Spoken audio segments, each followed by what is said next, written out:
which is what leads us to delegation. And delegation, it's interesting. I was reading a study that 75% of ministers lean towards obsessive compulsive personality traits, which is funny.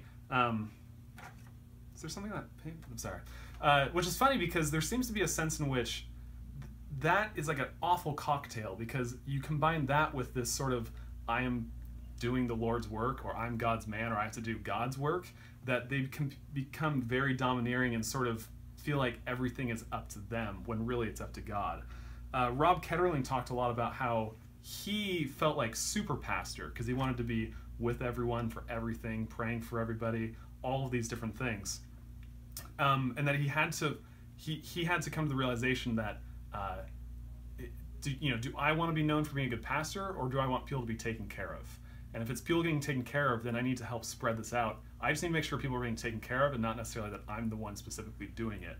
And he said that dying to that version of himself was one of the hardest things he had to do in ministry, which is why it's so important that we give away the roles to other people and help challenge people to join in, and so it's more of a team effort, because then you have team working to care for each other instead of just this one ivory tower person trying to take care of it all.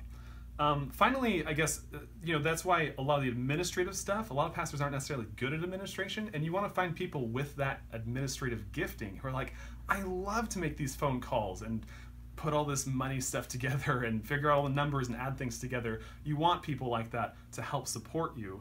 And also with technology, like we have an amazing technology.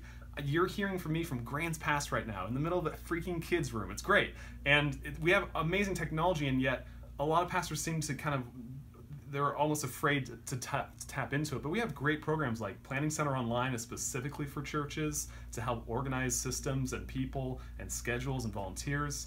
There's also stuff like Basecamp, which is really more for general businesses, but could still apply the same way. And they're actually fairly cheap solutions in many places. So in conclusion,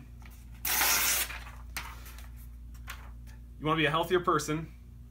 You want to spend time with God, figure out your priorities, delegate it to other people, give it to administration, and use technology to help serve people. That's it. I'm out. 420, y'all.